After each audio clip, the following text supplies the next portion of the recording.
Hi, very good morning, dear students. This is Dr. Prasanna.T, Head of the Department of Economics, Government First Aid College, Bhadravati, Shumaga district. Today I am here to discuss on the paper Mathematics for Economics, which is the uh, compulsory paper for third semester BS students. Let me begin the mathematics for economics. It is the purpose that we are doing study material, PPT and MCQ and also video because of to upload LMS, that is learning management system. So this purpose will serve to the welfare of the students. Not only students will learn from chalk and talk through the classroom, but also they must know the issues, particularly through the online. Let's start the session 1, that is the derivation of marginal function from total function, that is the introduction. In my first slide that I emphasize on that is what type of issues that we are going to discuss in the PPT, in the upcoming PPT. The program is that is for Bachelor of Arts, and then subject is economics. It is for only third semester BS students. The session is 1. Topic derivation of marginal function from total function. Let me begin with the introduction. In my first slide, I incorporated what is all about production function. Before I am going to discuss on production function, dear students, let me have some brief meaning over the derivation of marginal function from total function. In economics, there are various functional relationships which require calculating the rate of change of the function in order to come conclusion regarding such variable. For example, the producer aiming at maximization of profit is faced with the cost function and the revenue function. The consumer should know the rate at which the utility changes as the quantity consumed changes. The rate of change in total utility is marginal utility. Similarly, the rate at which the total cost of production increases is called marginal cost. Likewise, marginal revenue is the rate at which the total revenue will changes. The technique of derivative or differential calculus is used to calculate such changes. Hence, differential calculus has great use in economic analysis as well. When we move on to the production function by having these types of meaning and definition, let me see how the production function will function in the industries or firm by having the equation. A production function is an equation that expresses the relationship between the quantities of productive factors such as labor and then capital. So here labor and capital are these two factors of production that most of the cases that industries and firms are going to be used for manufacturing of products. It is used on the amount of the product obtained. It states that the amount of product that can be obtained from every combination of factors.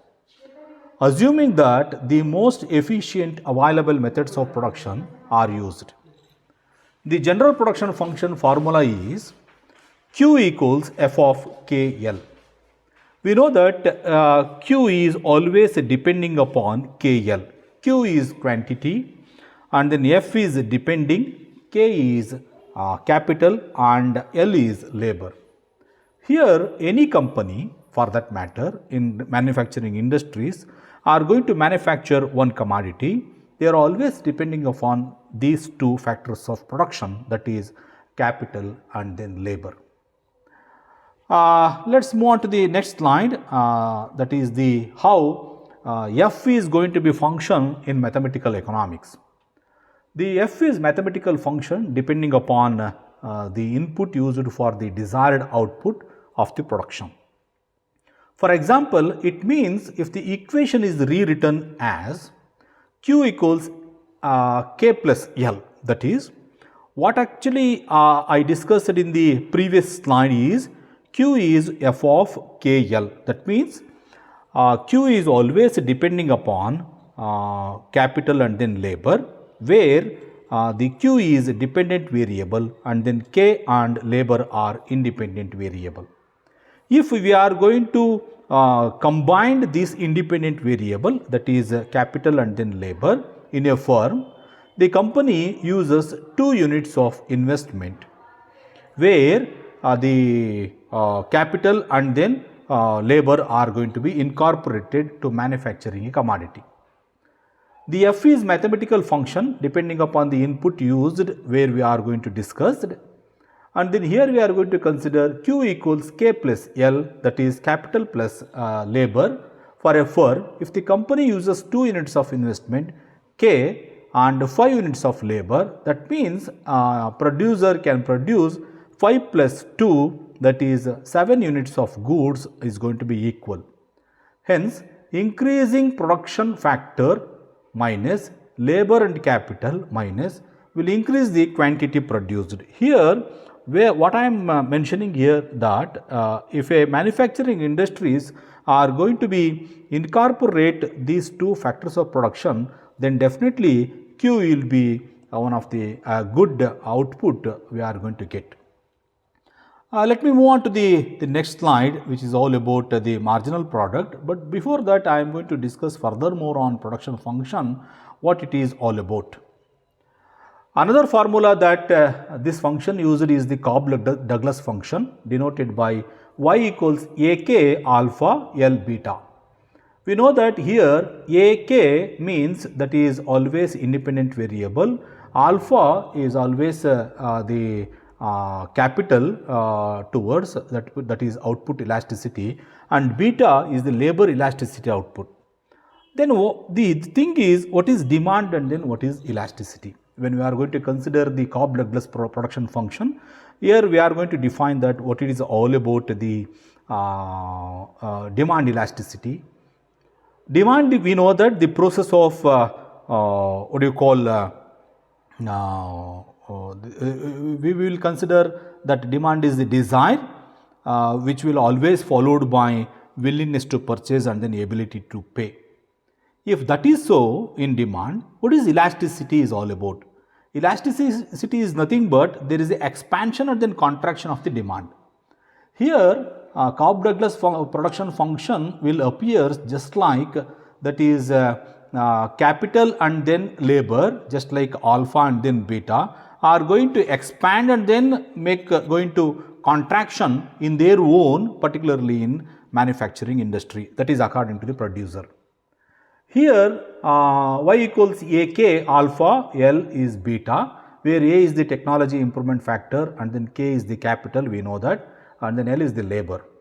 Alpha is always the capital, which is the output elasticity, and beta is always the labor, which is the elasticity of output. One must always note that alpha plus beta, 1 under constant returns to scale greater than 1 under decreasing returns to scale and lesser than 1 under increasing returns to scale. That is I mentioned there in the study material, dear students. Dear students, I also mentioned that is TPP equals sigma MPP, that is the sum of MPP of all units of variable factors, and also we may call it as that is TPP equals MPP1 plus MPP2 plus MPP3 plus up to so on MPPn. That is in mathematical concept that we are going to use 1, 2, 3 up to so on n number that we are going to incorporate the input, then we are going to get the maximum output. Or we may call it as TPP is always equal to APP, that is total physical product is always equal to average physical product, okay, where XL, where L indicates units of labor that we mentioned in the previous slide. Here APP is very much important for the next session. Let us discuss about the APP. Average physical product is the output produced per unit of input employed. It can be obtained by dividing TPP by the number of units of variable input.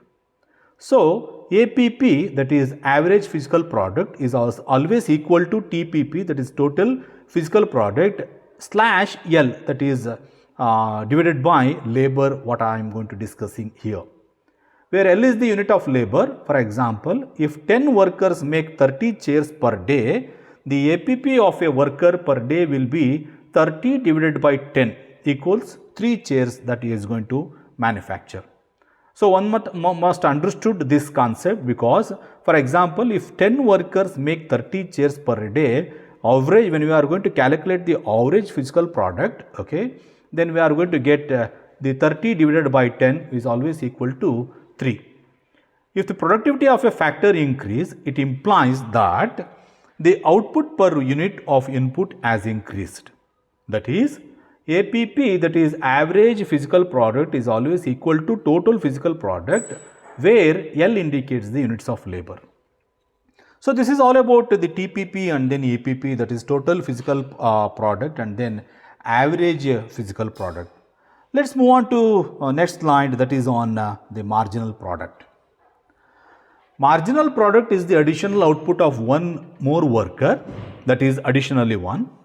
In other words, marginal production refers to the additional output that a company produces by adding one unit of labor when all other units are constant. Mathematically, marginal product is the change in total product divided by the change in labor, that is, marginal product is always equal to change in TP divided by change in L.